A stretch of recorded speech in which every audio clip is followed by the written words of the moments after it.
Let's read what this Root article was about by Madison J. Gray. Luigi Mangione isn't the brilliant trap y'all made him out to be. This cat is being heralded as some type of brilliant rogue vigilante because of his looks. Nah, son. This reads like Jake Tapper wrote it. This article literally reads like Jake Tapper wrote the article. You know what I'm talking about? The famous article that Jake Tapper wrote. What was it?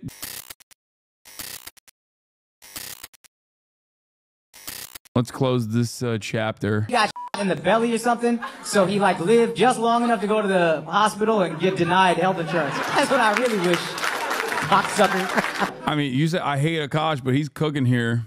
Can I be honest? Too soon? It wasn't soon enough. That guy should have been months ago, probably. Fucking years ago. Honestly. I hate health insurance, man. I fucking violently hate it. If you don't hate it, you probably never had to pay for it on your own, to be honest with you. I hate health insurance, dog. Shut up. You give a fuck? I don't. This is where we differ. Hey, you know who agrees with me? Pretty much everybody else. That performative ass shit. Well, I'm sorry, man. I don't, maybe that was in poor taste. I hope Brian, what's his name? Brian Thompson. Brian Thompson. I'll say his name. I'll say his name. I hope he's looking up at us right now and he's able to forgive my sins. That guy, dude. That guy. Right in his face. Right in his dead face. Right in his rigor mortis face. I couldn't give less of a shit. Why are you sending me this? Like, even people with large platforms like Hasan the Hun have good leftist politics. There's little they do to connect viewers to community organizing. It seems like they actively avoid it.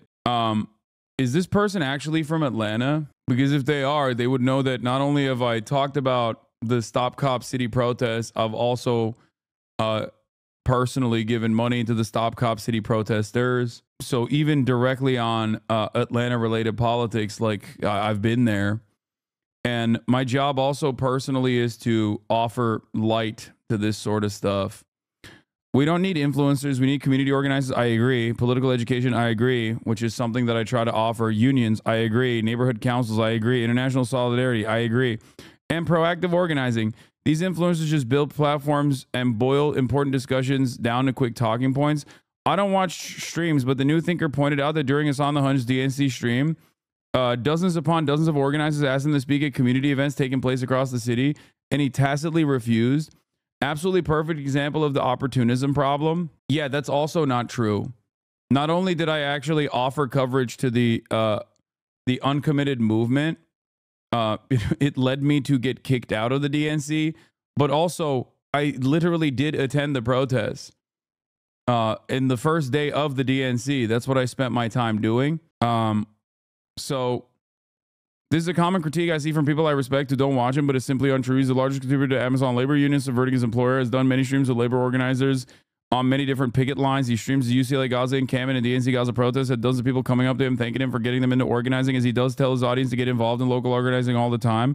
I've been doing a deep dive the last few weeks on something I'm writing, and beyond a few things here and there, it just seems the personality cult around him obscures actual impact. While fundraising is great, he's still legitimizing the very company the union is fighting law. That's a crazy thing to say. Yeah, I guess I should do what this guy's doing and write a fucking Substack instead, because that's more ethical. Anyway, maybe dive a little bit deeper, my friend. Don't annoy this person. Don't yell at this person. When you do yell at people like this, all you do is harden their positions. Okay? It's just stupid. I'm sure this person has done wonderful work. Okay?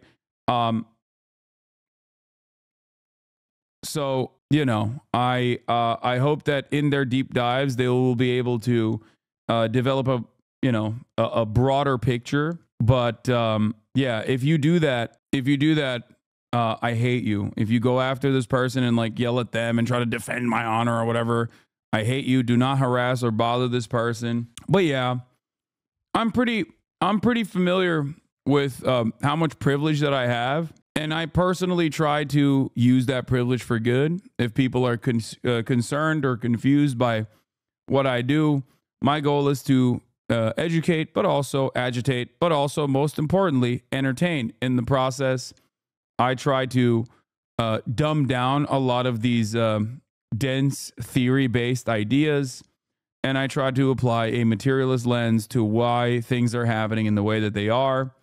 And also on top of that, you know, yeah, I try to do valuetainment like my goat, Patrick Bet David. And yeah, that's it. And I think that it is false to say that, I mean, it's not my impact. My impact in and of itself is nothing. But this community is comprised of many community organizers, and you know, many people that have been able to successfully and sometimes unsuccessfully unionize their labor, unionize their workplaces. So, you know, maybe this person is a little confused, but you can shit on me all day, every day. That's fine. But don't assume that this is a community comprised of dullards who don't know their ass from their elbow. These are people who are very impactful. So I think it's very stupid when people say shit like that without watching. That I won't let slide, you know, because it's objectively untrue. And I hate when people say stuff like that, when they're like, oh, these are just teenagers. They're dumb teenagers. It's wrong. I wonder what you did. Reads the personality cult to this person. Of all your qualities, I wouldn't say your personality is in the top 5. Yeah, I mean, I actively try to, even when I engage in like parasocial aspects of content creation, I try to use that as an educational moment. You know what I mean? So that's it.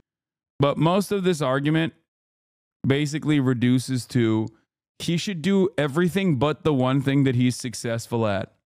And I always find that very funny when people are just like, hey, I recognize your place in this space as a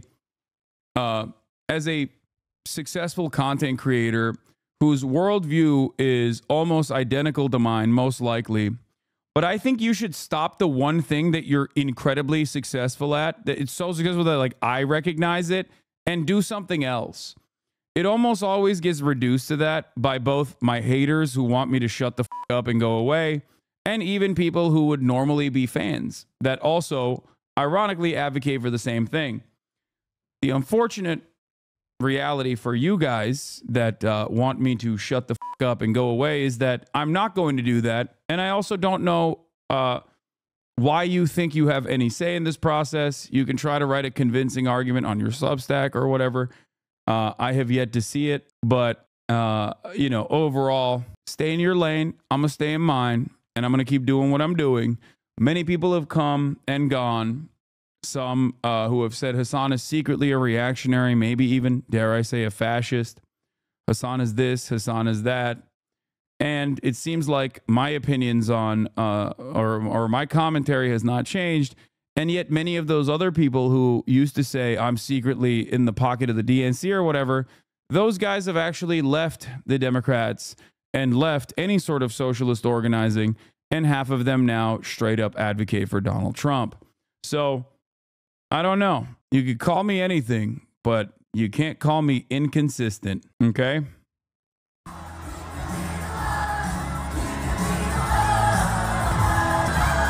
That's crazy. Free Luigi. You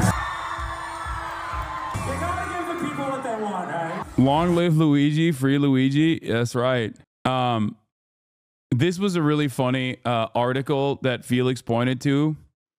I completely forgot about the root, Felix says. This article is so funny. Every other paragraph is like, Luigi had enough stands to make Taylor Swift blush. But if he tries using his likes and retweets in prison, he'll have a certified bruh moment. And honestly, at first you're like, come on, no way did the root go that far and did something so ridiculous. On this article titled, Luigi Mangione isn't the brilliant thirst trap y'all made him out to be. And apparently it's the third iteration of this article. Like they tried it. Like they tried different versions of this. Yeah, it says, is the cold-blooded United Healthcare CEO killer getting this much love because he's a white man? Why the anti-DEI United Healthcare alleged shooter isn't the woke icon you thought he was? Now, the reason why I think it's informative, instructive, is because in a moment like this, you get to see all aspects of the political spectrum and people from very different backgrounds engage in this unified response to say, no, this guy is actually bad, okay? This guy is actually bad. Please stop. please don't celebrate. The Root is also a black website. No, I know. And they hold an important role in this process. I've often talked about the angry, violent black man trope and the permission structure that liberals gain from having black academics or other, like, from having black writers write articles that basically imply the black community has a misogyny problem, the black community has a homophobia problem. Things of that nature are like hyper focusing on black men in particular is almost always done from not a critical lens, but usually done from the insidious white supremacist lens that gives liberals who are otherwise woke and otherwise, I would say, usually aware of racial stereotyping, an opportunity and a permission to say things that, you know, racist white people of different political ideologies say openly.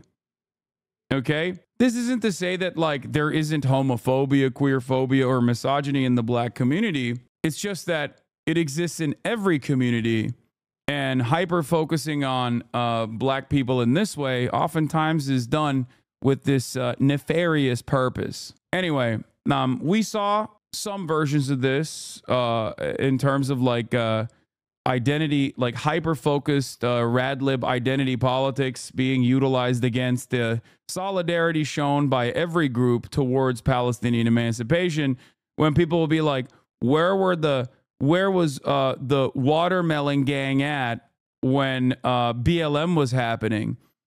Or what do they call it? Watermelon Twitter? They talk about like the Palestinians like that. Now, it's just wrecker shit. Yeah, it's just wrecker shit for the most part. Just so you understand.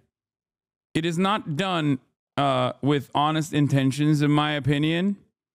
It is not done with honest intentions, but rather with a nefarious purpose to say, yeah, no, the real victim here are not the millions of people that have been fucked over by their private healthcare providers, but instead it's actually CEOs that contribute to this problem. Please, that's it. And there is no better example of that than this right here. Oh yeah, don't make no mistake. It's because he's a white man. That's why people love him. And oftentimes, what's really interesting about this is that it does come from like a valid assessment, because white supremacy is real. And yes, it plays a significant role in the way that we analyze society. So when someone says like a black person wouldn't get this level of appreciation from broader American society, yeah, that's true. Except you are not saying that. This is not the time and place to say that. And you're only saying that because you want your readers to basically turn around and not celebrate this act, because you are afraid, because you have a different goal here. Okay? It's this. The goal is to finger wag. That's the only reason. The goal is to finger wag and use every orifice of media to tell the broader American public that how they felt in that moment is wrong. Okay? That's it. This is a perfect example of identity politics used for the explicit purpose of obfuscating class instead of combating existing injustice. Yes. Thank you, chatter. You pointed it out perfectly. But without further ado, let's read what this Root article was about by Madison J. Gray. Luigi Mangione isn't the brilliant thirst trap y'all made him out to be.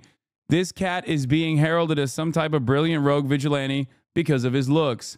Nah, son. This reads like Jake Tapper wrote it. This article literally reads like Jake Tapper wrote the article. You know what I'm talking about? The famous article that Jake Tapper wrote. What was it? Gang banging in the Rust Belt or whatever. The best line from the Godfather saga is from the second movie in the series.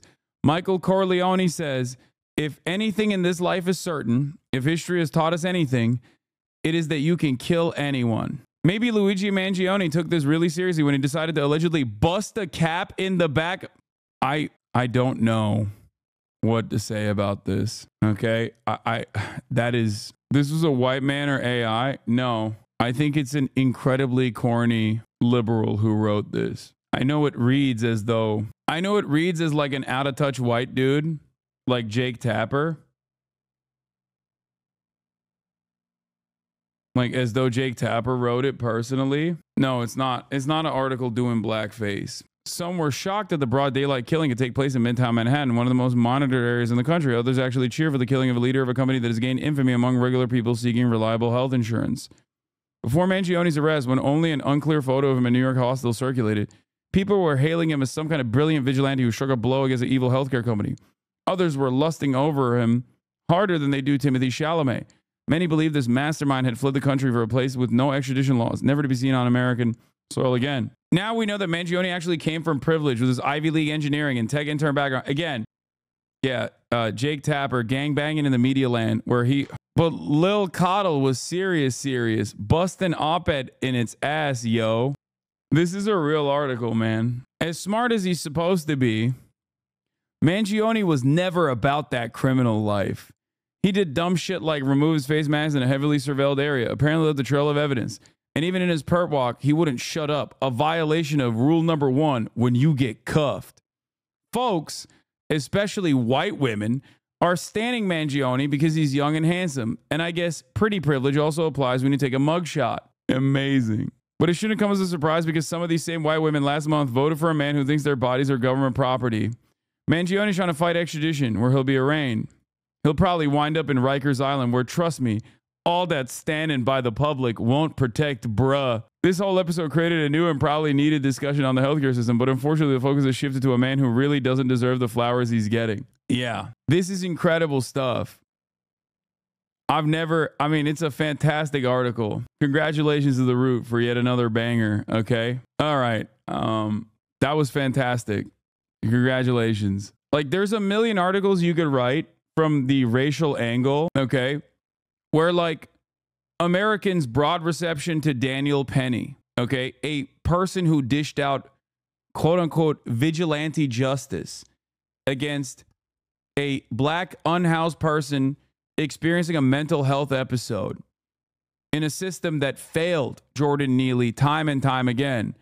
And the broad reception and celebration of Daniel Penny is gross, okay? Especially when the very same media outlets on the right that personally hail Daniel Penny as a champion are also simultaneously in the same breath criticizing this other person who is seen as a vigilante that has broader reception, that has even more broader and more popular reception. But of course, that kind of takes the argument away from, shunning people and yelling at them for even daring to say, I don't personally care about this story at all. So, just bad writing in general, but I'm glad it exists because I like reading shit like that. I love reading bad articles like that. It's fantastic. Anyway, there was a couple other things I wanted to talk about with respect to protecting healthcare CEOs.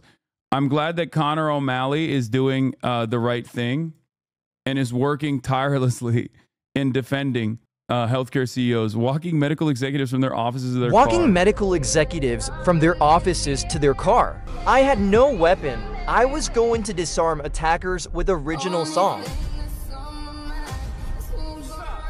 The song is about how we need medical treatment. All diseases can be cured with a combination of bananas and water. For song link. This is Connor O'Malley. He's fucking hilarious.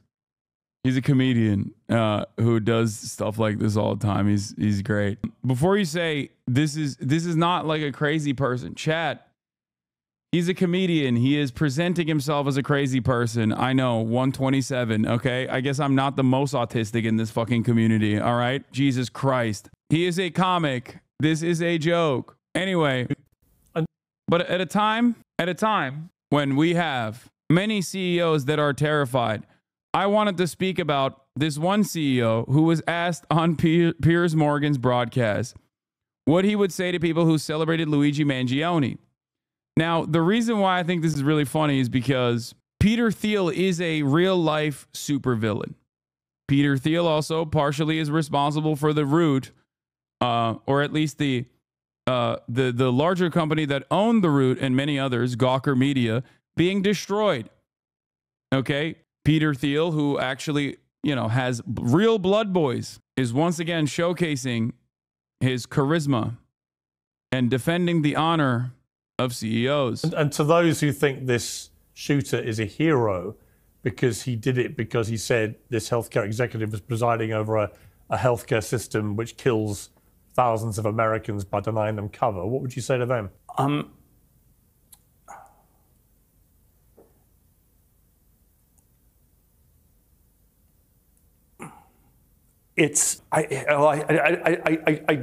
don't know what to say. I still think you should try to make an argument, and I think this is you should, you know, there may be things wrong with our healthcare system, but you have to make an argument, and you have to try to find a way to convince people, and change it by that. And this is, you know, this is not going to work. Peter, and I don't know. Yeah. It's That's cool, man. Okay. Like, why is Peter Thiel always panicking, dude? This is the most nervous, most anxious man I have ever seen. He's trying to make public appearances thinking that people will like him like Elon. It ain't working. Yeah. I mean, yeah. I mean, there are all sorts of things one could say about it, but I don't think, and again, I think, you know, I think the motives feel, I don't want to go into all the particulars here, but I don't think there's anything heroic about him. Nice, man. Nah, he did it. If you ever seen Peter Thiel in any sort of conversation, this is how he operates. Like, this is just what he comes across as. It's fucking crazy. I don't know why he looks like that. He always looks like he just dunked his head in a vat of oil. He just, you know, you can see the nerves popping out of his dome. Obviously, people will say, oh, he's neurodivergent, but it's like, you know, this is also an incredible time for Peter Thiel as well, considering all the play that surveillance technology is getting, especially artificial intelligence-backed surveillance technology, which is what he does. That's his job. That's what he does for a living. So congratulations to Peter Thiel. He will be the one that wins the most from this process. Hold on. Jesus Christ. Delivery drivers that got the fucking cop knock freak me the fuck out, dude. Delivery drivers sometimes come in and they just like, I mean, they don't come into the house, but like when they're delivering and they just like knock on the door for me to see that there's a package, it is straight up fucking terrifying. It's like, bro, what are you doing? Like, you're knocking on the door like I've done something severely illegal and you're here to arrest me. The fuck is wrong with you, man? It's madness. Kapıya birisi delivery. Kapıya vurdu da korkuttu. 3'te yerim. Şimdi yapmaya başlarsa 2.5 gibi.